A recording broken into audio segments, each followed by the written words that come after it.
காலையில எழுந்தோனே ஒரு 20 தும்மல் தும்முனாதான் உங்க டேவே ஸ்டார்ட் ஆகுதா? தலைவலி, கண்ணை சுத்தி வலி இருக்குது, மூக்குலேருந்து நீரா கொட்டுறது, மூக்கு அடைப்பு இருக்கிறது, தலை பாரமா இருக்கிறதும், கண்ணை சுத்தி வலி இருக்கிறதும், கீழே குனிஞ்சா ஃபேஸ்ல ஒரு ஹெவினஸ், அதாவது ரொம்ப வெயிட்டா இருக்கிறதும், இந்த புருவத்துக்கிட்ட எல்லாம் வலி இருக்கிறதும், அது போக மூக்குலேருந்து தனியா கொட்டுறதும், சில நேரத்துக்கு மூக்கு அடைச்சிக்கிறதும், இந்த மாதிரியான ப்ராப்ளம்ஸ் எல்லாம் உங்களுக்கு இருக்கா? அப்போ உங்களுக்கான வீடியோ தான் இது. இதுக்கு பேரு சைனஸ் அப்படின்னு சொல்லுவோம். இது ஜென்ரலாவே தலை குளிச்சதுக்கு அப்புறம் சில பேருக்கு ஏற்படும். சில பேருக்கு ரெகுலராகவே இது இருந்துகிட்டே இருக்கும், பல மாசமா பல வருஷ கணக்குகளாக இருந்துட்டு இருக்கும். நம்ம சித்தா கான்செப்ட் படி மார்னிங் இந்த சிம்டம்ஸ் எல்லாம் அதிகமாகி அப்படியே மிட் மார்னிங்ல கொஞ்சம் கம்மியாகி ஈவினிங் டைம்ல சப்சைட் ஆகிடும். இது சூர்யாவர்த்தம் அப்படின்னு நம்ம சொல்லுவோம். இன்னொன்று ஈவினிங் டைம்லேருந்து தான் ஸ்டார்ட் ஆகும். இந்த தலைவலி, இந்த மூக்கடைப்பு, இந்த ரன்னிங் நோஸ், இந்த தும்மல், இது எல்லாமே ஈவினிங் டைம்லேருந்து தான் ஸ்டார்ட் ஆகும். ஸ்டார்ட் ஆகி நெக்ஸ்ட் டே மார்னிங் வரைக்குமே இந்த பிரச்சனைகள் இருக்கும். அதுக்கப்புறம் மார்னிங்க்கு அப்புறம் கொஞ்சம் கொஞ்சமாக இது சப்சைட் ஆகிடும். இது சந்திராவர்தம் அப்படின்னு சொல்லுவோம்.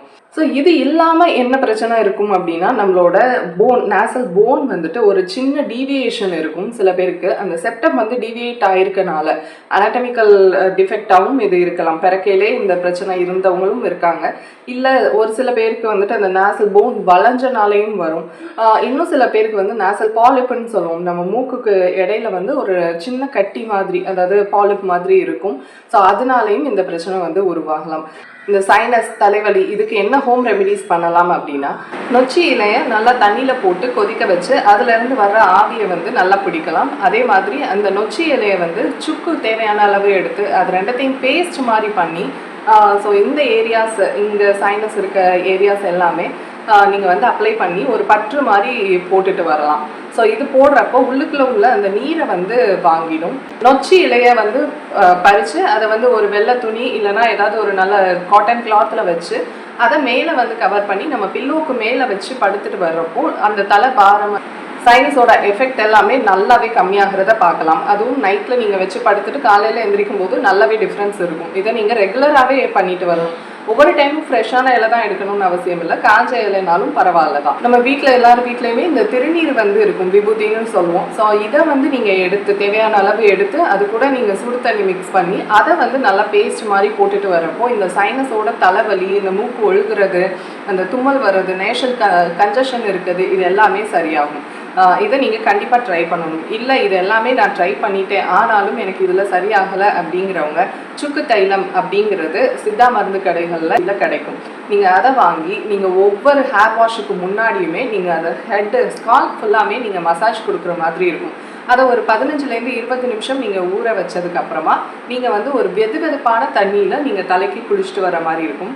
நேசல் கன்ஜஷன், அதாவது மூக்கடைப்பு உள்ளவங்க இதை நைட்டில் 2 ட்ராப்ஸ் ஒரு நாஸ்ட்ரிலில் விட்டு நல்லா இழுத்ததுக்கப்புறம் இன்னொரு நாஸ்ட்ரில்லையும் 2 ட்ராப்ஸ் விட்டு இழுத்துக்கிறது அந்த மூக்கடைப்பை நல்லாவே சரி பண்ணும். இன்னும் சொல்ல போனால் உள்ளுக்குள்ள நேசல் பாலிப் இருந்துச்சு அப்படின்னா அதை நல்லாவே கண்ட்ரோல் பண்ணிடும், சுருங்க வச்சிடும். இந்த சுக்கு தைலம் நீங்கள் ரெகுலராகவே யூஸ் பண்ணிட்டு வரணும். நான் ஒரு 3 டைம்ஸ் யூஸ் பண்ணேன் எனக்கு சரியாகலை அப்படின்னு சொல்லக்கூடாது. எவ்ரி டைம் ஹேர் வாஷ்க்கு முன்னாடியுமே நீங்கள் இந்த சுக்கு தைலம் வச்சு நீங்கள் நல்லா மசாஜ் கொடுத்துட்டு அதை ஒரு 15 மினிட்ஸ் ஊற வச்சுட்டு நீங்கள் போய் குளிச்சுட்டு தலையில் கொஞ்சம் கூட ஈரம் இல்லாமல் நல்லா ட்ரை பண்ணிடணும். ஸ்கால்ப்பை நல்லா ட்ரை பண்ணிடணும். தலை குளிச்சுட்டு வந்ததுமே நல்ல விபூதியை எடுத்து இங்கே ஒரு பட்டை மாதிரி அண்டு பொரடியில் இந்த சைடு தலைக்கு கீழே அந்த கழுத்துக்கு மேல்புறம் நீங்கள் பட்டை மாதிரி அடிச்சுட்டு வந்தீங்க அப்படின்னாலும் உள்ள தண்ணியை ஃபுல்லாத்தையுமே அது உறிஞ்சி எடுக்கும். அண்ட் இந்த திருநீரை நல்லா வறுத்துட்டு ஒரு பேனில் போட்டு நல்லா வறுத்துட்டு அதை ஒரு காட்டன் துணியில் போட்டு அந்த சூடோடு உள்ள அந்த இதை நீங்கள் ஒத்தனம் மாதிரி கொடுத்துட்டு வரப்பையும் இந்த சைனஸோட எஃபெக்ட் ரொம்ப நல்லா கம்மியாகும். இதை எல்லாமே நீங்கள் ரெகுலராக ஃபாலோ பண்ணுற மாதிரி இருக்கும். 1 or 2 டைம்ஸ் மட்டும் ஃபாலோ பண்ணிவிட்டு ரிசல்ட் இல்லைன்னு சொல்லக்கூடாது. இந்த சைனஸ் குளிர் காற்றுனாலேயோ இல்லை டஸ்ட்டுனாலேயோ ட்ரிகர் ஆகுது அப்படின்னா நீங்கள் கண்டிப்பாக வெளியில் போகிறப்ப இல்லை வீடு க்ளீன் பண்ணுறப்போ நீங்கள் மாஸ்க் போட்டுக்கிறது கம்பல்சரியாக இருக்கணும். ஸோ நீங்கள் மாஸ்க் போட்டாலே ஒரு 50% இந்த சிம்டம்ஸ் எல்லாமே கண்டிப்பாக கண்ட்ரோல் பண்ணிடலாம். ஸோ எவ்ரி டைம் நீங்கள் மாஸ்க் போட்டுட்டு நீங்கள் வெளியில் போகிறது அண்ட் அதே மாதிரி காதை நல்லா கவர் பண்ணுற மாதிரி ஒரு கிளாத் வச்சு கவர் பண்ணுற மாதிரி பண்ணிவிட்டு நீங்கள் ட்ராவல் பண்ணிக்கிறது, இது எல்லாத்தையும் பண்ணும்போது உங்களுக்கு நல்ல ரிசல்ட் இருக்கும்.